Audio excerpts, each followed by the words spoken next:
Hello everyone. अगर आपको रहस्य, सच्चाई और अनकही बातें पसंद हैं, तो आपका स्वागत है कथालोक की दिलचस्प कहानियों में। यहाँ कहानियाँ पूरी तरह से काल्पनिक हैं। इसका किसी भी व्यक्ति, घटना या स्थान से कोई लेना देना नहीं है। कहानी का उद्देश्य सिर्फ मनोरंजन है। हालांकि किसी किसी को इसमें अपनी जिंदगी की झलक जरूर दिख सकती है, और वो सिर्फ एक संयोग होगा।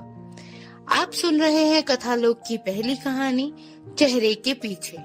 अगर आपने अभी तक चैनल को सब्सक्राइब नहीं किया तो प्लीज इसे सब्सक्राइब करें और बेल नोटिफिकेशन को ऑन करें, जिससे आपको हर नए अध्याय का नोटिफिकेशन मिलता रहे और आप ये कहानी बिना किसी रुकावट के सुनते रहें।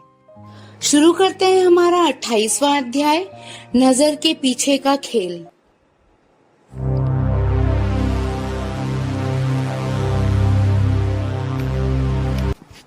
कभी कभी सब कुछ नॉर्मल दिखते हुए भी बिल्कुल नॉर्मल नहीं होता।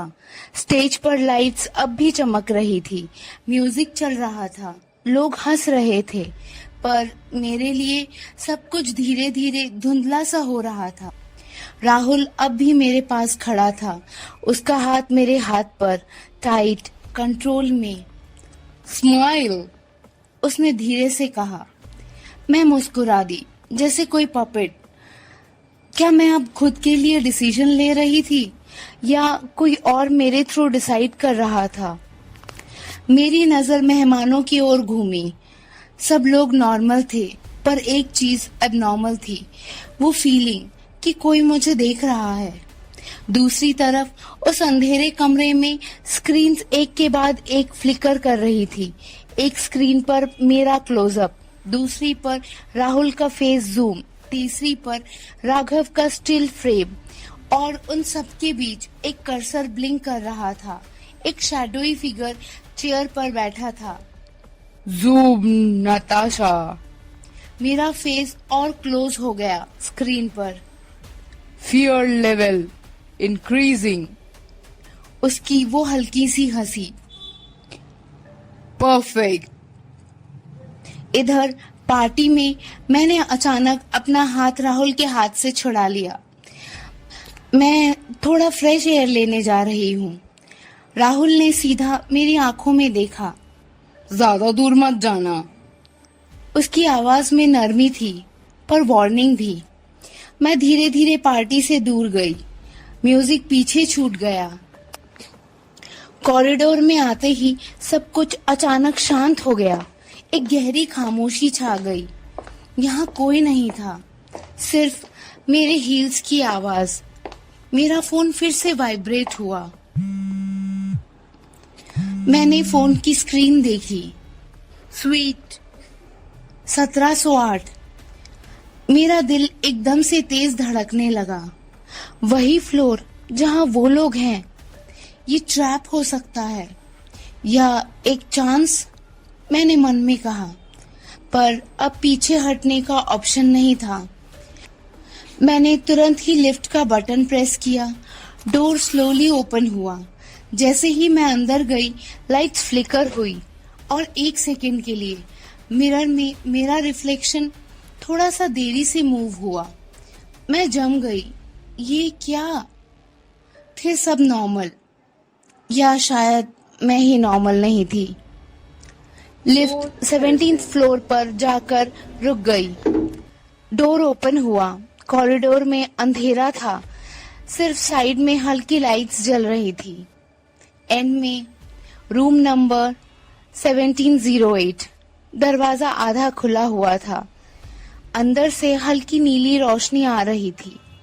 मैं धीरे से उस दरवाजे के पास पहुंची, हाथ बढ़ाया, और जैसे ही दरवाजे को पुश किया, अंदर से एक आवाज आई।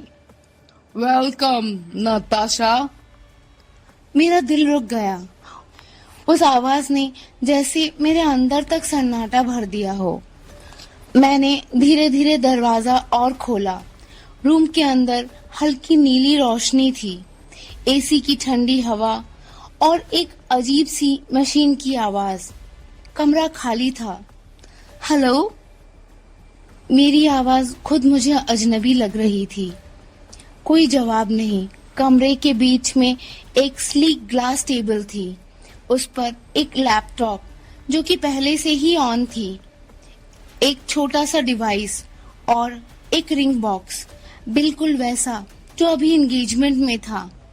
और उसमें रखा हुआ रिंग, वो भी बिल्कुल सेम डिजाइन जैसा मेरी उंगली में था। मेरा दिल जोर से धड़कने लगा। ये सब पहले से तैयार था। मैं धीरे धीरे लैपटॉप के पास गई। स्क्रीन पर एक लाइन ब्लिंक कर रही थी, सिट। मैं फ्रीज हो गई। कोई मुझे देख रहा है।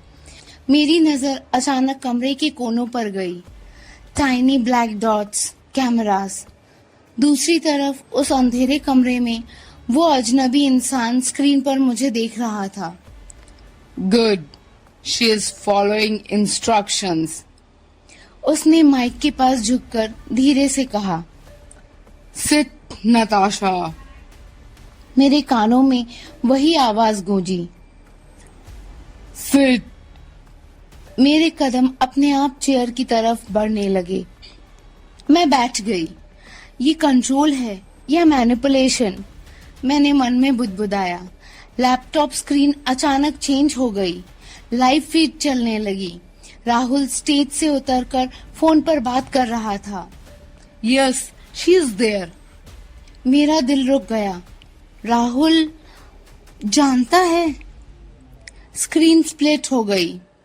लेफ्ट में राहुल का लाइव फीड, राइट में राघव का लाइव फीड। राघव अकेले खड़ा था और उसकी नजर सीधे कैमरे की तरफ थी, जैसे वो जानता हो कोई देख रहा है।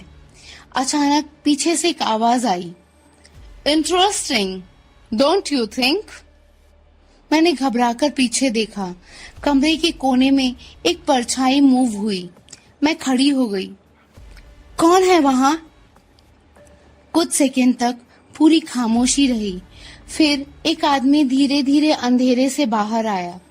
उसका चेहरा अभी भी पूरा क्लियर नहीं था, बस आधा लाइट में। हल्की मुस्कान। Finally face to face. मेरा दिल तेजी से धड़कने लगा। तुम कौन हो? वो मेरी तरफ थोड़ा और बढ़ा।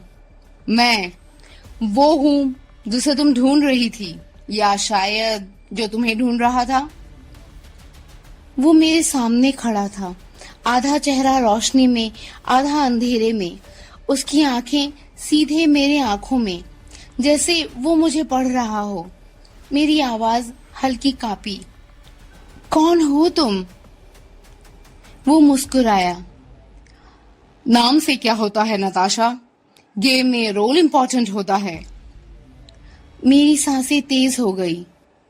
तो वो तुम ही हो जो मुझे मैसेजेस भेज रहे थे? वो थोड़ा पास आया। नहीं, मैं फिर से जम गई। मैं सिर्फ मैसेंजर हूँ। तो असली प्लेयर कोई और है? अचानक लैपटॉप की स्क्रीन फ्लिकर हुई। रूम की लाइट्स थोड़ी डिम हो गई। स्क्रीन पर एक लाइव इनक्रिप्टेड फीड ओपन हुआ। Black background. धीरे धीरे एक धुंधला सा चेहरा स्क्रीन पर उभर कर आया। आवाज बिल्कुल डिजिटली मॉड्यूलेटेड। फाइनली नताशा। मेरे हाथ ठंडे पड़ गए। तुम कौन हो? मैं वही हूँ जिसके गेम में तुम अब ऑफिशियली एंट्री ले चुकी हो। मैंने मन में सोचा, तो ये सब एंगेजमेंट मैसेजेस, कंट्रोल रूम, सब एक प्लान था। स्क्रीन अचानक चेंज हुई। राहुल का फुटेज। अब वो अकेले खड़ा था, फोन पर नहीं, सीधे कैमरे की तरफ देख रहा था। मेरा दिल रुक गया। राहुल। वही डिजिटली मॉड्यूलेटेड आवाज फिर हंसती है। Trust is the biggest illusion, और तुमने गलत इंसान पर ट्रस्ट किया है। मेरी आंखें और चौड़ी हो गई। नहीं, राहुल ऐसा नहीं हो सकता। मेरे सामने खड़ा आदमी धीरे से बोलता है। सच एक्सेप्ट करना मुश्किल होता है, पर राहुल इस गेम का हिस्सा है। मेरे पैरों तले जमीन खिसक गई। राहुल इन्वॉल्व्ड है। फोन बजने की आवाज आई। उस मैसेंजर ने तुरंत फोन उठा लिया। यस। उसका चेहरा अचानक सीरियस हो गया। अंडरस्टूड। उसने मेरी तरफ देखा। Time up. वो पीछे हटा। अब अगला मूव तुम्हारा है नताशा। या तो गेम खेलोगी या खुद गेम बन जाओगी। लाइट्स अचानक ब्लिंक करने लगी। कमरा फिर से अंधेरे में भर गया। स्क्रीन पर सिर्फ एक line, next task, trust no one. मेरी रिफ्लेक्शन स्क्रीन में दिख रही थी, अकेली, झूठ से घिरी हुई।